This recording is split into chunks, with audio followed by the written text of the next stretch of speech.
السلام عليكم ورحمة الله وبركاته. الحمد لله الحمد لله الحمد لله رب العالمين والعاقبة للمتقين والصلاة والسلام على سيدنا محمد وآله وصحبه أجمعين. نحمده ونصلي على رسوله الكريم أما بعد. الحمد لله.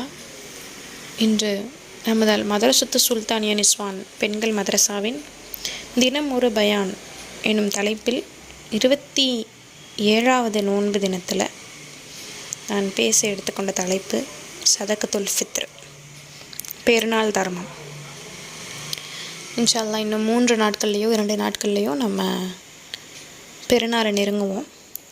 இந்த பெருநாளை நெருங்குறவங்க அவருடைய பொருளாதார வசதிக்கு ஏற்ப சதகத்துல் ஃபித்ர் கொடுக்கணுமா என்ன அப்படிங்கிற விஷயங்களை இந்த பயான் தெளிவுபடுத்தும் இன்ஷா அல்லாஹ். சதகத்துல் ஃபித்ர் அப்படிங்கிறது என்ன அப்படின்னா, சதக்கான தர்மம், ஃபித்ருனா ஈகை. நம்ம இந்த ஈது பெருநாளே ஈதுல் ஃபித்ருன்னு தானே சொல்கிறோம். ஸோ இதில் என்ன அப்படின்னா, இது எதுக்காக கொடுக்குறோம் அப்படின்னா, ஒரு முஸ்லீம் தனது நஃப்ஸை தூய்மைப்படுத்திக் கொள்வதற்காகவும் வீண் பேச்சு மற்றும் கெட்ட பேச்சு போன்ற ஏதேனும் குறை தன் நோன்பில் ஏற்பட்டதற்கு பரிகாரமாகவும் இதை வழங்குவது. இதுக்கு ஒரு ஹதீஸ் இருக்குது. அப்துல்லா இப்னு அப்பாஸ் ரலியல்லாஹு அன்ஹு அவங்க கூறுறாங்க, அல்லாஹ்வின் தூதர் ஸல்லல்லாஹு அலைஹி வஸல்லம் அவர்கள் சொன்னதாக, பெருநாள் தர்மத்தை வீண் பேச்சு மற்றும் கெட்ட பேச்சிலிருந்து நோன்பாளியை தூய்மையாக்குவதற்காகவும் ஏழைகளுக்கு உணவு வழங்குவதற்காகவும் கடமையாக்கினார்கள் அப்படின்னு சொல்கிறாங்க. இதிலிருந்து நம்ம 30 நோன்பு வச்சுருப்போம், ஆனால் அதை எந்த அளவுக்கு ஒழுக்கமாக தூய்மையாக வச்சுருப்போம் அப்படிங்கிறது தெரியாது. நம்ம மறைவான பாவங்களை அல்லாஹ்வே அறிவான். அந்த மாதிரி அந்த விஷயங்களை விட்டு சின்ன சின்ன பாவங்களை விட்டு நம்ம தூய்மையாக்கிறதுக்கு அல்லாஹ் நம்மளுக்கு கொடுத்துருக்கிற ஒரு ஃபைன் அமௌண்ட் மாதிரி வச்சுக்கலாம். அதுதான் சதகத்துல் ஃபித்ர். அப்போ இந்த சதகத்துல் ஃபித்ர் வாஜிபாகும், ஃபர்லுக்கு அடுத்து இருக்கக்கூடிய கடமை நிலை. சரி, இப்போ இதுதான் சதகத்துல் ஃபித்ர். இந்த சதகத்துல் ஃபித்ர் யார் மீதெல்லாம் வாஜிப்? இப்போ என்கிட்ட அடுத்த வேலைக்கே சாப்பாடு இல்லை, எனக்கு வாஜிபா அப்படின்னா கிடையாது. யார் மேலெலாம் வாஜிபு அப்படின்னா, ஃபஸ்ட்டு அவங்க முஸ்லீமாக இருக்கணும், அவங்க அடிமையாக இல்லாமல் சுதந்திரமானவராக இருக்கணும், அவங்க தன்னுடைய கடன் இன்னும் அவசிய தேவைகள் அது போக மேல் மிச்சமாக இருக்கிற பொருளுக்கு சொந்தக்காரராக இருக்கணும். அதாவது எனக்கு 1 மாதத்துக்குரிய சாப்பாடு இருக்குது, எனக்கு 1 வாரத்துக்குரிய சாப்பாடு இருக்குது என் வீட்டில் அப்படின்ற தேவைக்கு அப்படின்ற விஷயங்கள் அப்படி இருக்கிறவங்க மட்டும்தான் சதகத்துல் ஃபித்ர் கொடுக்குறோம். இன்னும் குறிப்பிட்டு சொல்லணும் அப்படின்னா, குடும்பத்தின் தேவைகள் போக இன்னும் மிச்சத்துக்கு சொந்தக்காரர் இருக்கணும் அப்படின்னா, அவருக்கு ஒரு தங்குமிடம் இருக்கணும். வாடகை வீடோ சொந்த வீடோ தங்குமிடம் இருக்கணும். அவரோட வீட்டில் பொருள் இருக்கணும். பொருள்னால் சமைக்கிற பொருள், பாத்திரம், இந்த மாதிரியான விஷயங்கள், அவரோட ஆடை, அவரோட வாகனம், இன்னும் அவரோட பொருளாதாரத்தை சம்பாதிக்கக்கூடிய ஒரு மிஷின், உதாரணத்துக்கு தையல் மிஷினு, இந்த மாதிரியான பொருட்கள், இது எல்லாமே அவர் கைவசம் இருந்துச்சு அப்படின்னா அவர் மீது சதகத்துல் ஃபித்ர் வாஜிபு. அல்ஹம்துலில்லாஹ் இன்று ஒரு 80, 85, 90% பேர் மேலே சதகத்துல் ஃபித்ர் வாஜிபாக இருக்கும். அல்ஹம்துலில்லாஹ் அல்லாஹ் நம்ம நிலையை அனைவருடைய நிலைமையை உயர்த்தி வச்சுருக்கான். இன்னும் சதகத்துல் ஃபித்ர் வாங்கக்கூடிய நிலையில் நிறைய பேர் இருப்பாங்க. அவங்களுக்கு நம்ம எப்போ அந்த சதகத்துல் ஃபித்ர் கொடுக்கணும் அப்படின்னா, ஈதுல் ஃபித்ர் பெருநாள் தொழுகைக்கு போகிறதுக்கு முன்னாடி, அதாவது சதகத்துல் ஃபித்ரை முற்படுத்தி கொடுக்கறது கூடும், பிற்படுத்தி கொடுக்குறதும் கூடும்.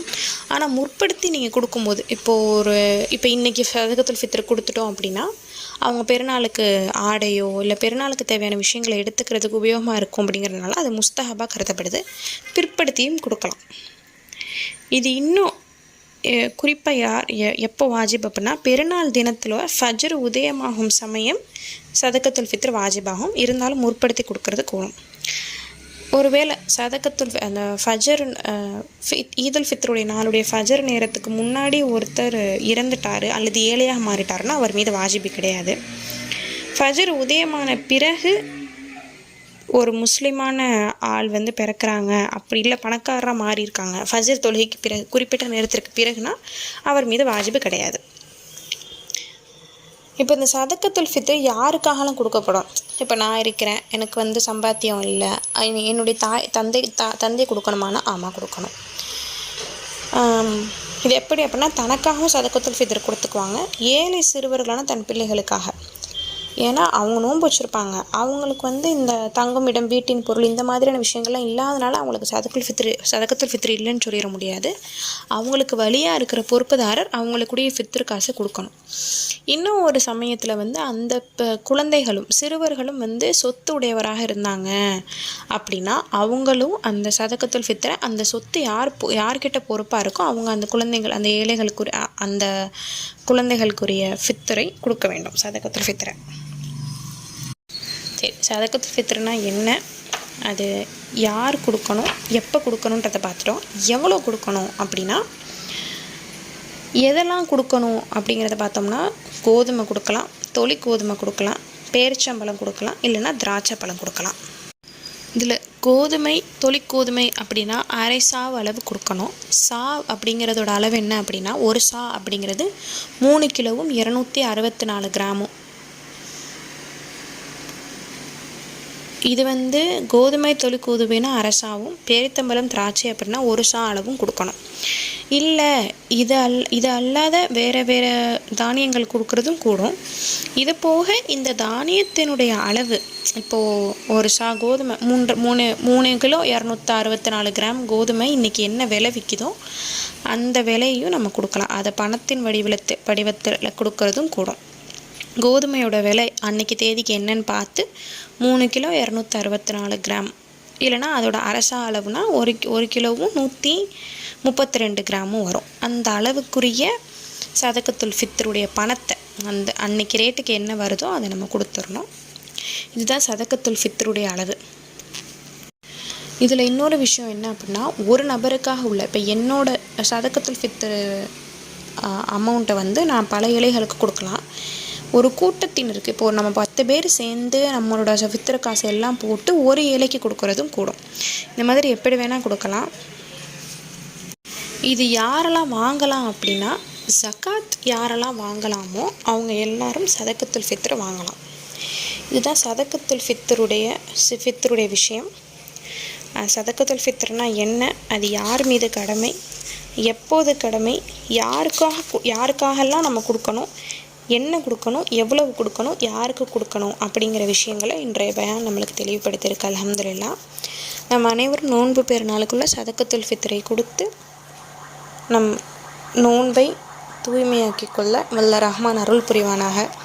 வாஹிர் தாவான் அல்ஹம்துலில்லாஹி ரப்பில் ஆலமீன். அஸ்ஸலாமு அலைக்கும் வரஹ்மத்துல்லாஹி வபரகாத்துஹு.